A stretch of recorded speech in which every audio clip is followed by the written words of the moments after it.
Today's daf we're going to be learning is Kiddushin, Daf Memchet. This is the daf for the first day of Sukkot, for Shabbat of Sukkot. We are going to get started with a quick review of what we saw yesterday. So what we saw was an opinion of Rav on Daf Mem Zayin Amud Aleph that said that a person, a man who betroths a woman with by canceling a loan that she had with him doesn't work.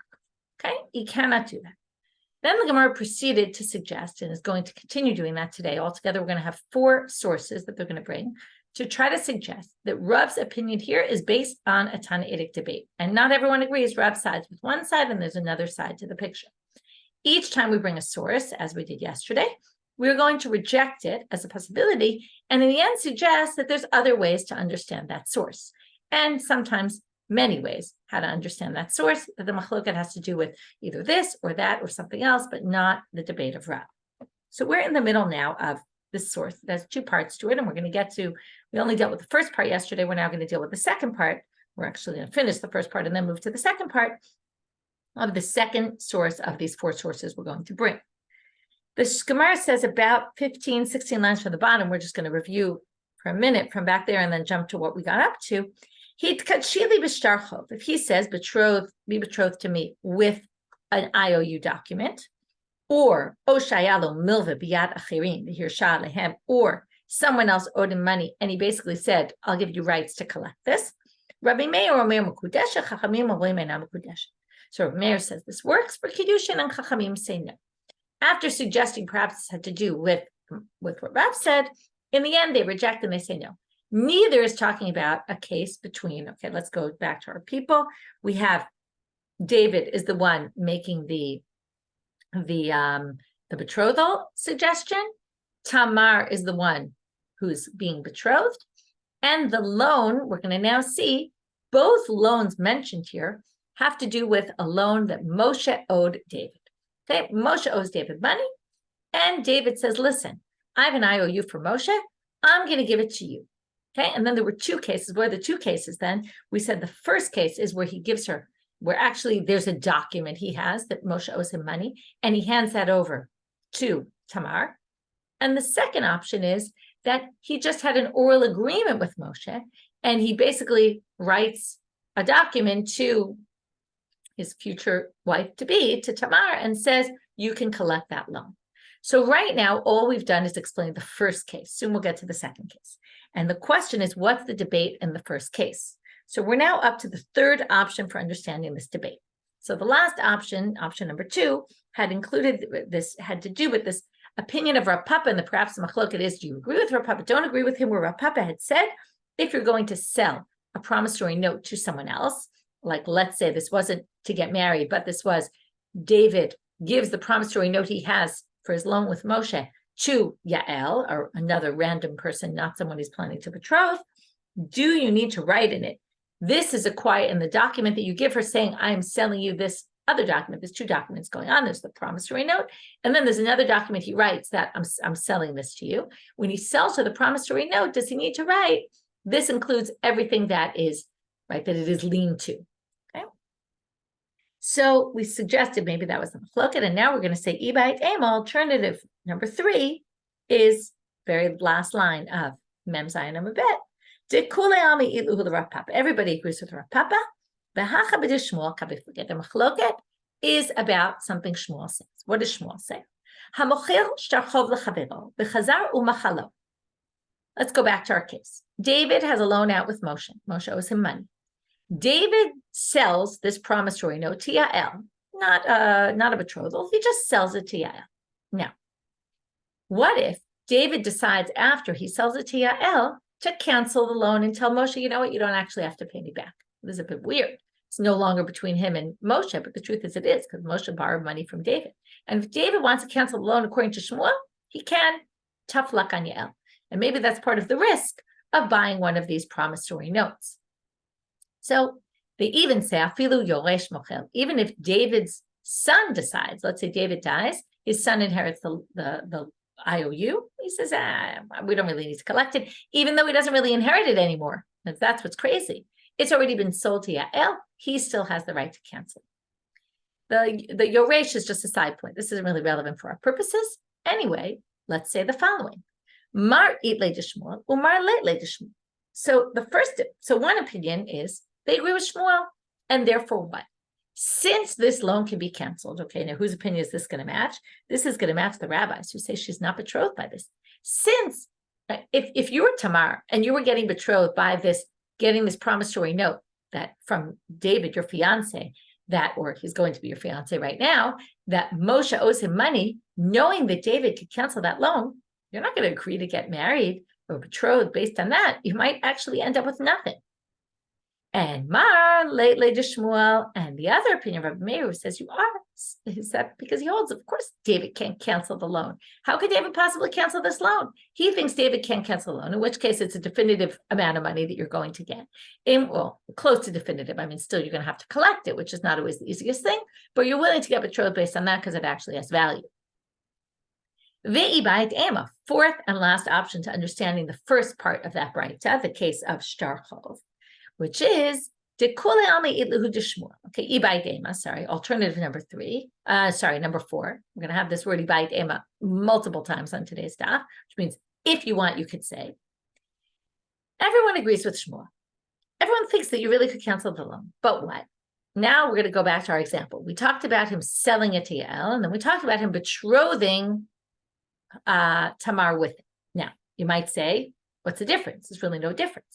Well, there is going to be a difference because if he sells it to Yael, or he gives it as a betrothal to his future wife, there's a big difference there because you would say, the machloket is about a wife. Okay, if he's using it to betroth a wife,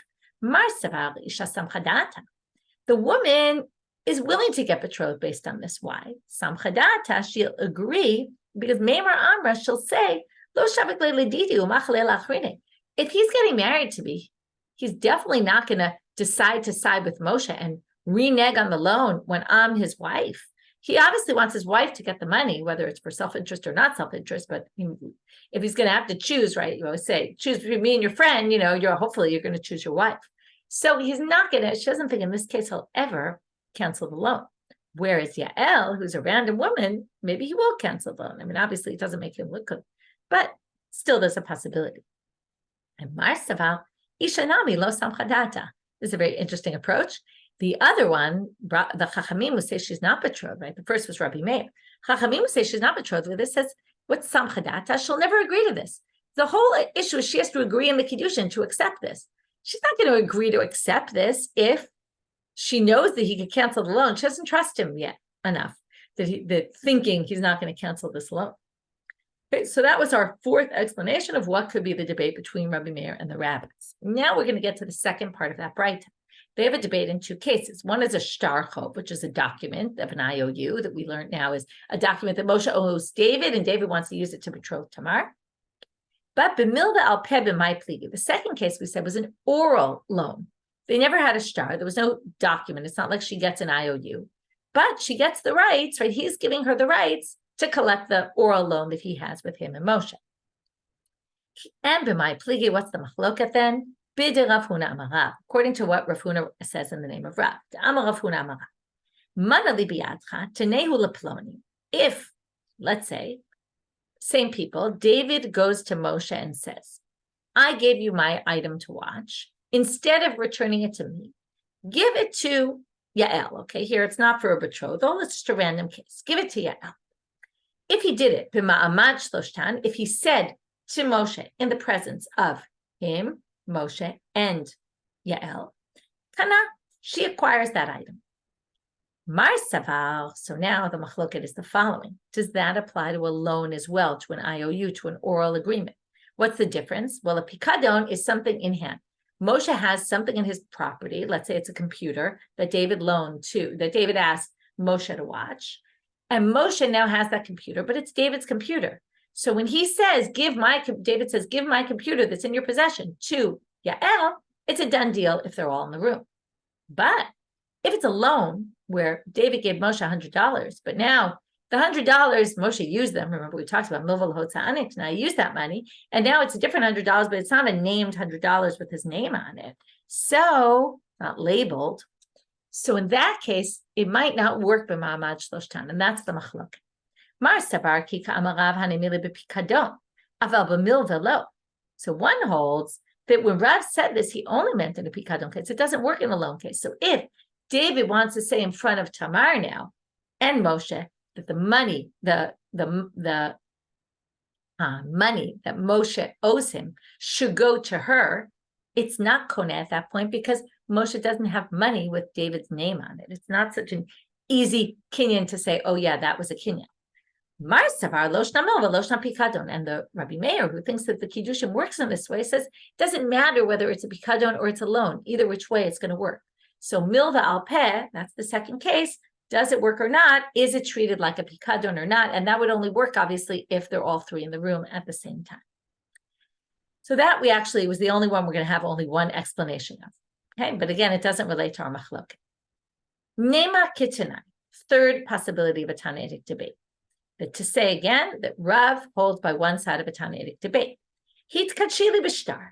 He says, be betrothed to me with a document. Now, we don't know yet what this document is, right? The obvious would be this is shtar Kiddushin. It says haram b'kudeshali and not shtar chov like we've been talking about. But we'll see. We're going to have a little back and forth trying to figure out what kind of shtar we're talking about here. Rabbi Meir omer ena mekudeshet. Rabbi Elazar omer mekudeshet. So the first two opinions are Rabbi Meir says this doesn't work. Rabbi Elazar says it does work.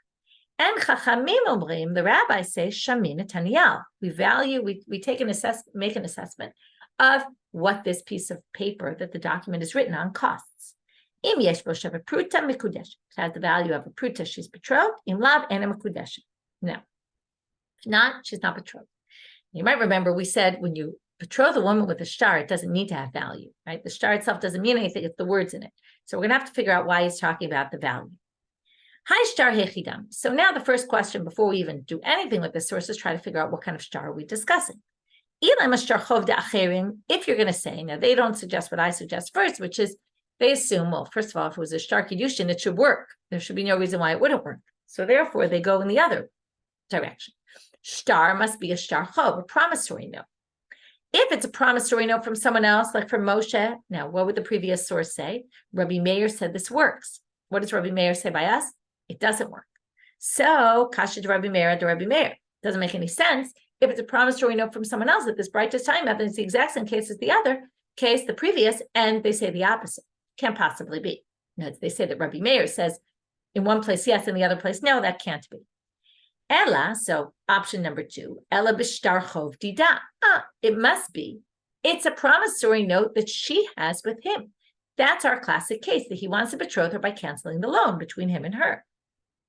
So again, Tamar borrowed money from David. And now David says, listen, instead of paying me back, be betrothed to me with that loan. And then what do we see here? Rabbi Meir says it doesn't work. Rabbi Elazar says it does work, and that fits perfectly with Rav. Rav fits with Rabbi Elazar that it does, I'm sorry, with Rabbi Meir that it doesn't work. Rabbi Elazar disagrees, and here you see it's a source of tannaitic debate. We didn't explain Tanakama, but we're not going to because we're going to reject this option. Right, and then again, let's just read it. Ella b'shtar chov dida. It's a promissory note of her own. Uben mekadesh b'milva kamifel. Again, their machloket is: can you betroth with a loan by canceling a loan? Amar Rav Nachman bar Yitzchak. Nachman bar Yitzchak says no way that that's what this is talking about. First of all, he doesn't say why he's rejecting this. Maybe it could be, but he's now trying to prove we could read it some other way. And here's option number 1, and then we're going to have 3 different options how to read this source. It actually goes back to what I said in the beginning.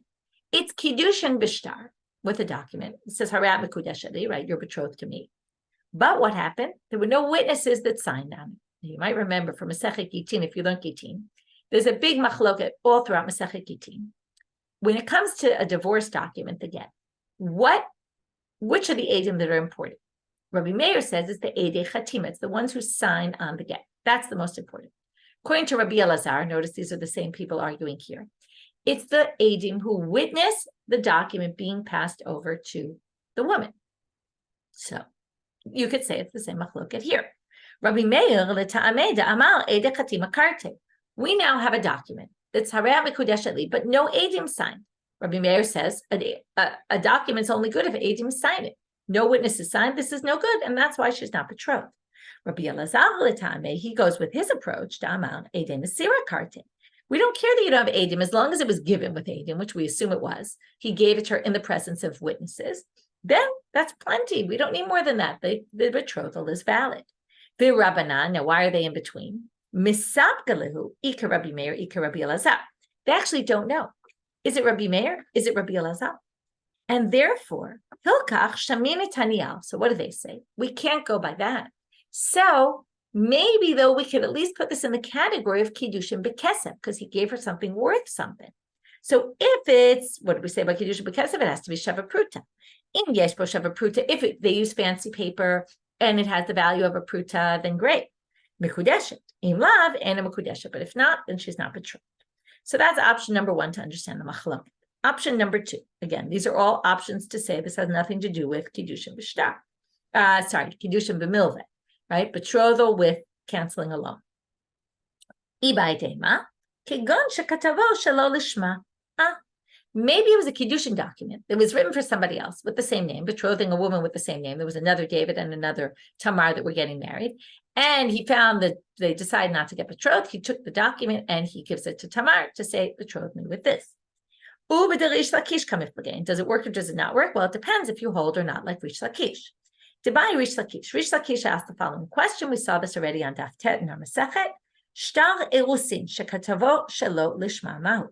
If you have a shtar erusin, okay, this is what we're talking about. Kiddushin erusin, same thing.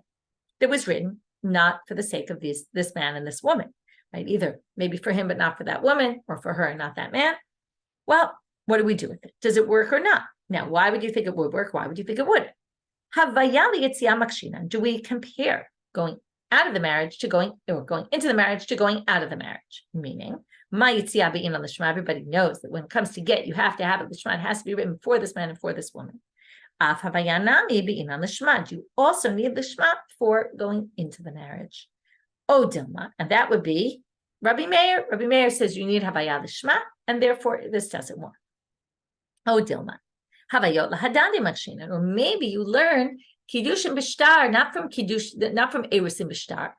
Not from gerushin b'shtar. You don't learn betrothal with a document from divorce with a document, but you learn betrothal from betrothal. Meaning, ma havayad kesef lo b'in l'shma, havayad shtar lo b'in l'shma. In a pure world, maybe you would say, okay, let's learn the document of marriage from the document of divorce. But since we have another way of getting betrothed, money, and we learned this also in the beginning of the Masechet. There's no such thing as money lishma. It's not like you mint coins specifically for the purpose of this marriage. So Kiddushin isn't done b'shtar, but with lishma. So Kiddushin with a document shouldn't be done. You don't require it be lishma. So that's the question.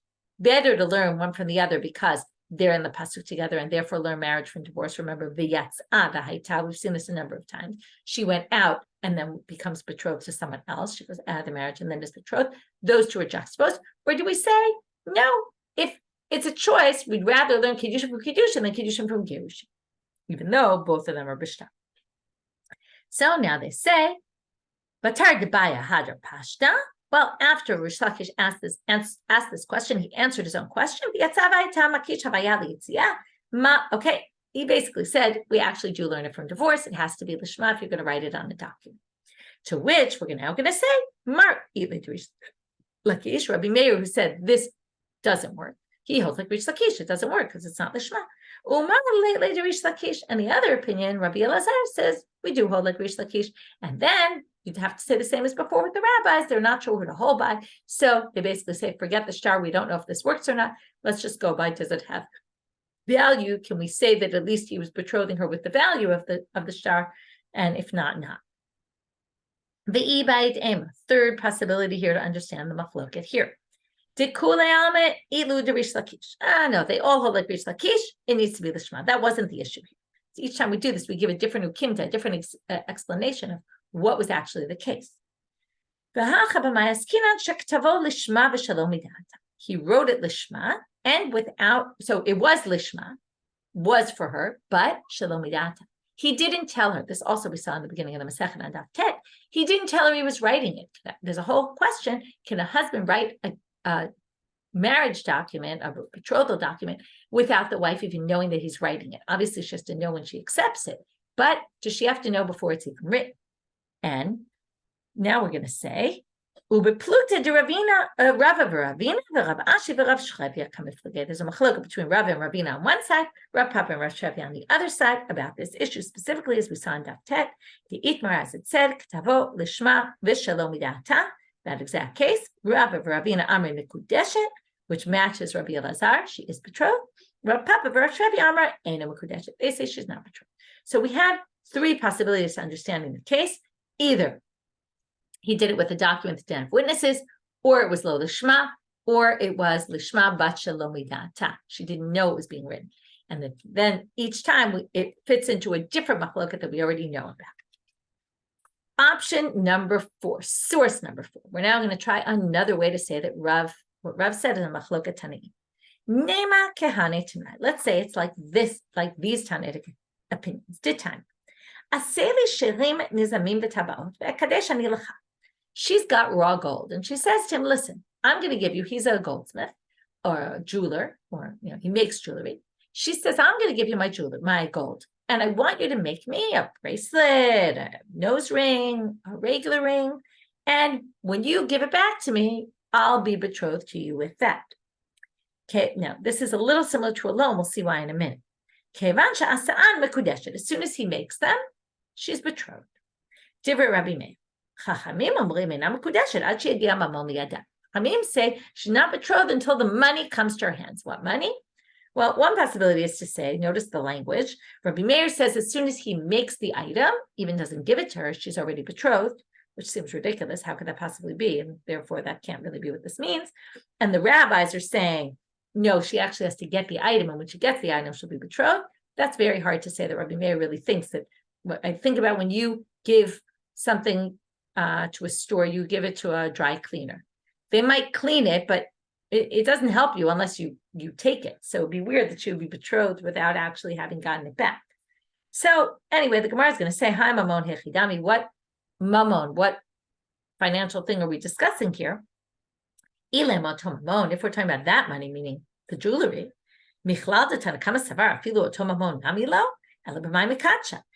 right? Then that's what I said. They're going to say, could Rabbi Meir possibly say that you don't actually, she doesn't even have to get the ring or the nose ring or whatever it is back, and she'll be betrothed? But with what was she betrothed? It's just kind of up in the air, right? She doesn't have anything in hand yet. So it must be, what's he saying? He must be talking about other money, meaning this doesn't work at all. Okay, you can't give her back the item that you created with her gold, meaning you did a job for her, basically. Okay, and we're going to learn in a second that I'll read it all inside. But before we even get there, we're going to say that the rabbis say this doesn't work at all. You have to actually give her something else. Okay, this isn't going to work. Now, why is that? Why does this have to do with a loan? This isn't a loan. Well, this savre, he must hold when he, or we're suggesting that what? We're going to learn all sorts of concepts here. When I rent something, and let's say I pay at the end of the month, the question is, am I paying, does the obligation to pay you click in at the beginning or at the end when I have to pay you? So the question is, am I paying you later, but really the obligation was from before? Or does the obligation only kick in at the end? So if I bring my stuff to a dry cleaner's, right? Some places make you pay up front, some places you pay at the end. Now, maybe this reflects a difference in approach, that you're not going to pay me until I actually did the work. You don't owe the money until I do the work. Or what do you mean? You're asking me to do the work. I'm going to put my time in. So you have to, you owe me the money right away from the beginning. Now, even if it's a place where I pay at the end, here the question becomes, and we're going to see this as a subject of debate right now, they're going to suggest they all agree. Does the obligation kick in from the beginning? It's just I don't technically have to pay till the end, but really I'm obligated to pay you from the moment I give it to you. Now, if you hold that she owes the money right from the beginning, but she's only going to get it at the end when he says, I'm betrothing you with this, either or she would pay at the end, let's say if he didn't betroth her, then have a milame. This is no different than a loan. Why is that? Because if he brought it, if let's say she brings it to him on Sunday and he finishes it on Friday, if she owes the money from Sunday, but she doesn't pay it back till Friday, that is a loan. That basically means, right, you're not paying the money until a few days later, right? You're getting the value already. The value, that money is basically something she's gaining. He's giving to her because he's not charging her yet. And then he's only charging her later. That's a loan. So if you say this doesn't work, it's because you don't think a loan works, to be betrothing her with a loan. If you say, right, because basically what's he doing? He's canceling a loan. At the end of the week, she's supposed to pay. And he says, you don't have to pay me. That's canceling a loan. The one who says it works, says it works. So there you have it. Okay, and that's the debate, Rabbi Meir Chachamim, to which the Gemara we already know is going to reject and say, what are you talking about? So first I didn't read further, just one more minute. My labaka miflage, is this not the root of the machloket? Umar savar hamakadosh b'milva mekudeshet. Umar savar hamakadosh b'milva ena mekudeshet. Don't they disagree exactly about Rav? That the rabbis say it doesn't work, like Rav says, because mekadosh b'milva doesn't work, and Rabbi Meir says it does. To which the Gemara says, lo. First explanation, first out of three. Really, you're betrothed with a loan, it doesn't work. What's the debate? The debate is exactly what I mentioned before. Is this a loan or is this not a loan? Their machloket is Their machloket is, do they both agree? Right? One does agree, one doesn't agree. Does the obligation kick in from the beginning or only at the end? Mar Sabah, one opinion, we'll see in a minute who this is, Eina l'schirut ela baself. The schirut only happens at the end, and that's why the betrothal works. That's Rabbi Meir. The betrothal works because this isn't a loan. She's about to pay. He says, don't pay me. That's not a loan that was outstanding. That's just her, basically, it's as if she passed money to him and he passed it right back to her, and that would work. Mar Sabah, the other opinion says, Yeshna l'schirut mitchila v'ad self. No. Really, it starts from the beginning, and therefore it's a loan, and that's why it doesn't work, and that's Chachamim. So again, we see that everyone really would agree with Rav. It's not a machloket tanaim. Option 2 to understand this machloket. Okay, we're now on Amud Bet. I forgot to say. Number one, they all agree that, in this case, right, this reading, that really this is a loan, okay? Or theoretically, this would be a loan, okay? And because really the clock starts ticking from the beginning, she owes the money right at the beginning, she only pays it at the end, and therefore it's like a loan. And they all agree, like Rav, that milva, mekadesh b'milva ena mekudeshet. It doesn't work to do Kiddushin. Well, now we're going to have to see why does this work, though? Well, it's a different machlok. Hacha be'uman, that's why I said we're going to get into all different machlokot here. Be'uman koneh b'shevach kli kamiflage. What does this mean? This means that if this man created jewelry out of her gold, she gave him raw gold, he made jewelry out of it. The question is, when he improves, so now let's just give some numbers. The gold was worth $100. His work was worth $50. So altogether, this jewelry is now worth $150. Now, who owns, before he gives it back to her, who owns that $50? She's going to, in the end, have to pay him for it. Is she paying him, since it was her raw materials, but he did the work? Is uman b'shevach kli, okay, mar savar uman koneh b'shevach kli. The jewelry now, and the fact that this is the $50 of it is actually owned by him, which means that when he then betroths her with this jewelry, what he's doing is he's betrothing her with the $50 of it that are his, with the change in the gold from raw gold to a ring. Okay, that's what he's betrothing her with. Umar Savar, and that's what Rabbi Meir holds. But the Chachamim holds, Ein Uman Koneh b'shevach kli. No, he doesn't acquire that. She gave him the raw materials; it's all hers. She just owes him for his labor, but it's not his item that he's selling back to her. And if it's just labor, and the clock starts ticking from the beginning, then basically the labor is paid in a manner of a loan. If he says you don't have to pay me, that's basically a loan. He's betrothing her with a loan, and right with that you'll be betrothed, and that wouldn't work. A third possibility. Everyone agrees he doesn't acquire this at all. Okay, he doesn't acquire the $50 worth of what he improved the ring. And they all agree, and really the clock starts ticking from the beginning, so it's a loan. And they all agree, loan doesn't work. So all of that would point to there's no way this works. So then what's the machloket? Well, again, we're going to do an ukimta and say this isn't a particular case. Where he added a stone to the ring that was his. And with that stone, he's betrothing her. Okay, now that would seem like it should work because the stone has value. And he's betrothing her with it. That should totally work. Well, what's the problem? Well, there's two things going on. There's when he says, take this and I won't charge you, he's giving her both her loan back and he's giving her something worth a pruta now. So the question is, Mar Savar Milva Upruta Data Pruta. One holds that when you have a loan and a coin, and something worth money, what he really is intending is for the pruta, okay? And the money, the part that he added of his own. And therefore, she's betrothed. That's Rabbi Meir. Mar Saval, the rabbis hold da'ate amilve. No, when there's a loan outstanding and there's a pruta that he's giving her, what he really means is I'm betrothing you based on canceling the loan. And that doesn't work. So therefore, she's not betrothed in this case. So the question is really, what kind of is more significant in his eyes when there's two things going on, which one is he focusing on and which one is he ignoring? And then that would affect whether this works or not. Now, this sounds a little out there, but the Gemara is going to say, by the way, there's a whole tannaitic debate about that issue of milvo pruta. Which one is he thinking about? And now we're going to see it's a bit of a longer breita because we're going to have three opinions and two different machlokot going on here, and only the second one is going to be related to this. But we're going to have actually a three-way machloket, and we're going to say 1 and 2 disagree about this point, and 2 and 3 disagree about our point, milvo pruta. Did time.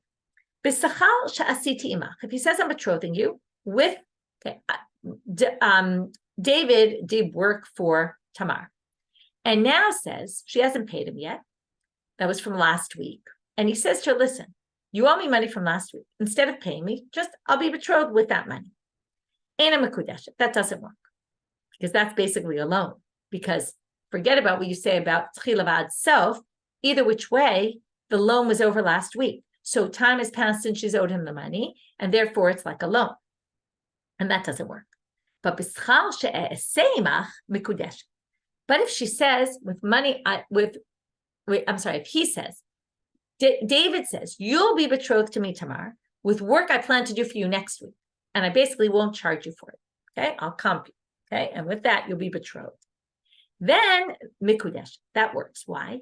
Because the future loan is not considered, okay, and this you're going to have to say, if you look at Rashi, he says, because when he finishes and he gives it to her, basically she's going to owe him only at the end, because this opinion holds only at the end. And therefore, by the way, this has nothing to do yet with the milva and pruta. We're going to get there. But this only works at the end.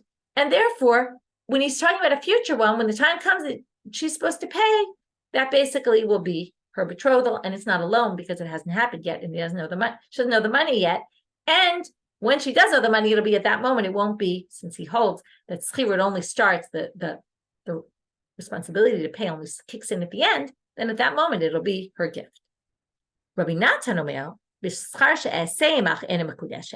future doesn't work because yes, the schirut mitchila itself. That's also going to be a loan, and all the more so because that already from the outset was for Kiddushin, right? That at the outset was already a milveh, right? This, that wasn't even set up at the outset for Kiddushin. This one, right, the future one was set up at least from now to be Kiddushin. Maybe you would have thought it would work, but that doesn't even work. But for sure, the one that wasn't even set up for Kiddushin and is already passed, and I clearly owe this money, that's for sure a loan, and that doesn't work. Rabbi Yehuda Nasi Omer, and this is important for our purposes, but Emet Amru, Bein, right, they truly said, Bein, that's just a way of strengthening his approach, Bein b'sachal she'asiti, bein b'sachal she'asei imach, ena mekudesh. Whether it's money I did, work I did for you, whether it's work I will do for you, it doesn't make a difference. She's not betrothed. But that's kind of like the middle opinion. However, he adds this one line that the previous didn't say. But if he adds something of his own to it, mikudeshet, she's betrothed. Now, let's just go back for a minute to the beginning, and this we already explained, but ben Tanakama Rabbi Natan ikabenayu schirut, right? The difference between Tanakama and Rabbi Natan is all about how they view schirut, whether it's mitchila itself or only it starts at the end. Ben Rabbi Natan and Rabbi Yehuda Nasi ikabenayu milvo pruta. Their whole machloket is about milvo pruta, because what happens in this case is if he adds something of his own, there's a pruta there. But it's also a halva'a, it's also a loan. So there's two things going on here. So Mar Savar Milu Pruta Datam Milve. One opinion holds, if you have that, the focus is on the loan. That was the middle opinion, Rabbi Natan, who didn't say, well, if he adds something, it works, because obviously he didn't think it worked. And because he thought that the husband still must be focusing when he says, I'll betroth you with this on the loan, and doing it with the loan doesn't work. Umar Savar Datam Pruta. But Rabbi Yudan Nasi says, no, he must be focusing on the pruta. And there you see that this machloket that we suggested is the basis of the machloket, the reason we suggested is the basis of the previous machloket, can be found in this same machloket here. Okay, new Mishnah. So again, review of this section before we move on, and that'll be our review for today for this, which is we have Rav's opinion, Hamakadosh b'milveh, doesn't work. And then we have four sources to try to say, perhaps it's machloket tanaim, and there is a Tana who thinks it works. Every time we rejected it and brought often several different interpretations of each source. New Mishnah. He says, I want to betroth you with this cup of wine. But then it turns out it wasn't wine, it was honey. Honey, by the way, in those days was worth more than wine. Or he said, I'm going to betroth you with a cup of honey, and it turned out to be wine. Or b'dinar shel kesef, and nimtza shel zahav. He said a golden dinar, a silver dinar I'm going to betroth you with, and it turns out it was a golden dinar. Shel zahav and nimtza shel kesef. By the way, a golden dinar is worth 25 times more than the silver. Or shel zahav and nimtza shel kesef. Here you see it doesn't matter which way it goes. If he promised her gold and it turned out it was silver. Al minat she'ani ashir v'nimtza ani. I'm marrying you and I'm telling you I'm very wealthy, and then it turns out he lied and he's really poor. Or and even in Tashir, he said I'm really poor, and it turns out he was rich. And in Mekudeshet, all these cases, classic case of what we call mekach ta'ut. This was a mistake. We made an arrangement. I was under a certain impression. Turns out I was wrong, either about the item you were selling me or about you in general. This happens, unfortunately, in certain marriages where, they lie to each other before and they think something about the other, and they find out later that it just wasn't true. So the marriage is off. Rabbi Shimon Omer, right? You don't even need a divorce here. It's very interesting, right? She can claim mekach ta'ut, because here it's very clear what he promised, and he lied. Rabbi Shimon Omer, right? Take half these cases. If the situation was better, now better could be subjective, and the Gemara is going to get to that, but let's just assume, right? You'd rather he be rich, even though maybe you'll say, I don't want to marry someone rich, I'd rather someone poor, right? Maybe that's not what you want. But, right, or honey and wine, it might be honey's more expensive, but I hate honey, I just want wine. So all those things. Okay, so if it's better, let's assume there is some objective better, like the gold dinar is worth a lot more than a silver dinar. I might like silver better, but who cares? Gold dinar is worth 25 times more. It works. Now we're going to see some other thing about this, starting with the first words. Hitkadshili bekos, okay, betroth me with a cup. I will, right, be betrothed to me with this cup. Tanu Rabbanan, hitkadshili bekos ze, okay, be betrothed to me with this cup. Tani chada, bo u'b'masha b'tochon. Now we have a whole discussion. What does the cup mean? The first Braita says the cup, not what's in the cup, just the empty cup, even though the cup might have had something in it. Tanya idach bo v'lo b'masha b'tochon. It's, oh, did I say the wrong thing? Sorry. The first one was bo u'b'masha b'tochon, the cup and whatever's in it. Like a cup of wine, it would be the cup and the wine. Again, if you just say cup, in our case, we say cup of wine. But we want to know, what if you just said cup? Is it the cup of wine, the wine in it? So the first thing says the wine and the cup. Tanya idach, the second one says bo v'lo b'masha b'tochon. Only the cup. You said cup, you meant cup. You didn't say cup of wine. And Tanya idach, a third source, says b'masha b'tochon v'lo bo. What's inside of it, meaning just the wine, not the cup. So let's say after the act of betrothal, she drinks the wine. That's it. He gets the cup back. It's not hers. First of all, this reminds me of a story. Many years ago, many years ago, I was really little. We went to Hershey Park, and they had these King Kong Cokes. Okay, King Kong was big at the time. It was like a big fancy cup that was gigantic, and you got like a huge cup of Coca-Cola in the King Kong cup. So my brother and I were really thirsty, dying of thirst. We must have, I don't know, been a little dehydrated, and we begged my father to buy us the King Kong Coke. And my father would not pay for the King Kong Coke. Now, we were kids. We didn't understand. We just wanted a huge amount of soda. But my father said, what do you mean? They're charging a fortune for this King Kong Coke because of the cup. We didn't even want the cup. And truth is, I didn't want the cup. I just wanted the drink. But the high price was really because of the cup itself and not what was in the cup. We just wanted the soda, right? The bottom line of the story is finally we convinced my father to buy it, but it was more that he was trying to prove to us that we were wrong. And he said to us, I'll buy this King Kong Coke, which was mamash really gigantic. And he said, but you must drink every bit of that King Kong Coke. If you don't drink it, right, you're going to be really punished. And we sat there drinking it. It was painful. We really had to drink every sip. I remember we tried to spill it while my dad wasn't looking. I don't think we did. I think we really just drank it and got totally sick after. But, we were trying to be stubborn and he was trying to be stubborn. And anyway, the idea though was that they were selling it for the cup.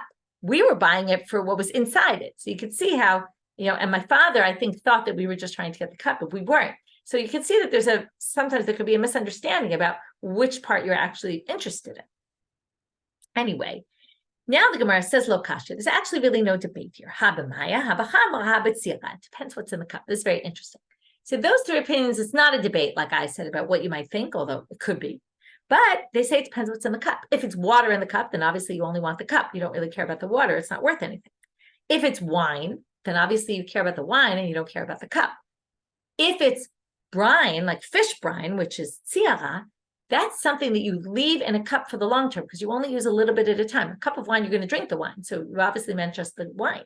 But when it's something that you need the cup because you need it to be held in there, then you actually mean both. Very interesting answer or response. Okay, now we're moving on to im hit'a l'sheva chareza mekudesh. If he lied to her, but it was or tricked her a little, but it was good for her. In other words, ended up giving her something more than what she expected. She's betrothed according to Rabbi Shimon. To which they answer, and here they question. Sorry, they ask a question, Rabbi Shimon, and say, "What do you mean?" Rabbi Shimon, yain v'nimtza chometz, chometz and nimtza yain. If I buy wine, it turned out it was vinegar, or vinegar and it turned out it was wine. Shnehem yicholim lachzor behem. Both sides can renege because that is a canceled sale. What do you see here? Even if you bought vinegar and you got wine, which is better than vinegar, well, challah is vinegar.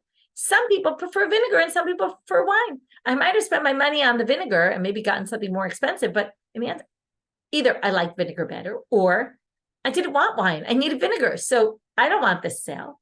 Okay, so it's all subjective. So how could Rabbi Shimon say one is better than the other? It could be very subjective. To which they say, hachanami, likewise here, you could say, somebody might want the silver and not the gold. So, Amar Rav Shimi Bar Ashi, I found Abaye and I listened and I heard him explain to his son the Mishnah in the following way. We're now going to have two other explanations of how to read this Mishnah, not at all the way we read it. And again, it's in Ukimta. What's the case? Okay, again, let's go back to, we have David is marrying Tamar, but asks Moshe to do the betrothal for him. But he asked Moshe, Hilveni dinar shel kesef. I don't have money. Go lend me a dinar of kesef, of silver, and go betroth her with that money. Right? Go to Tamar and betroth her with that money. And then what happened? Instead of the messenger doing what he asked, halach b'hoveu shel zahav. Instead, he loaned him a gold one that was worth 25 times more. Mar savar kapeda, umar savar mareh makom ulo. One opinion is this doesn't work. This is Tanakama because he cared. He very much cared what it was. Mar savar mareh makom ulo. And the other one holds, no, this works. Rabbi Shimon says he was just saying, give me something to betroth her with, a dinar of kesef. He didn't care whether it was dinar of zahav or not. By the way, in this case, right, it ends up the reverse. The zahav is actually worse because now he has to pay a lot more. Some people say, how could it possibly be that we can make him pay more? Some people think that it's actually not more. Maybe it's zahav, it's gold, that's valued at the same as the silver. Or maybe Moshe's not intending to have David pay him back the whole amount of what he spent. So it's a good question what this is exactly, what exactly the case is. But did he mean, right, you have to remember, it also looks good for David to betroth his wife with something better. Okay, so anyway, the point being that someone else did the shlichut, and the question is, did he care that he changed from what he said? Right? Was he just giving him guidelines? Maybe he was just giving him guidelines, and he said, at least a kesef, but he didn't care if it was more. Ihachi. So now they said this doesn't make sense though in the language of the Mishnah. If you read the Mishnah this way, the Mishnah says, "Be betrothed to me with money, right? With silver," and then it turned out it was gold. Well, be betrothed to me is not what happened here. The speech went between David and Moshe, not between David and his fiance. It should be that, or Moshe was saying to the woman, you should be betrothed to him, right? The words were really, be betrothed to him with this, and turns out it was something else. And it was weird also. I would have thought to say something else, but right, Itkadesh Bishvili or something. It was really David talking to Moshe. Either way, it could be Moshe talking to her and saying, look, he said we'd be betrothed with silver, and then he pulls out gold. Second problem. Hit'ah l'shevach. It says in the language of the Mishnah, he tricked her in a way that was good. Well, it should be hit'ehu l'shevach mibayle. It wasn't the husband who tricked the wife. It was the friend who tricked the man who was trying to betroth. So it should say hit'ahu. He messed him up. Should say. And nimtza means like all of a sudden it turns out it was wrong. Well, not me'ikar nami does have. It's not like all of a sudden. Moshe knew from the beginning it was going to be silver and not gold and not silver. He was the one who chose it. So that can't possibly be. Third explanation, really, or second alternative. Me and the lion in the group, meaning the very strong rabbi, Umanu, who's that, Rav Chia bar Avin, explain the following. Say the kabeli Kiddushin ploni. She says to her friend, Tamar says to Yael, listen, go accept the betrothal on my behalf. He promised me giving a dinar of silver. And then what happens? She goes and he gives her gold. Right? And he gave her gold. This sounds like a better explanation. Question is, how much did Tamar mean I only want silver? Or was she just saying at least silver, but I don't care if it's more than that? And that's the machlok. Right? If you say she really meant exactly silver, then she didn't get what she wanted, and then it doesn't work. And my nimtza, what does it mean nimtza? But from the beginning it was gold. It's just she didn't know, but it's not like all of a sudden it was gold. Well, and she should have seen it when she accepted it. Why did she accept it even? She should have stopped it right then. Tekatzir bivlita. It must have been wrapped in a handkerchief or something, a cloth, and she didn't see what it was until later when it turns out it was. And that's it turns out it was not what she thought.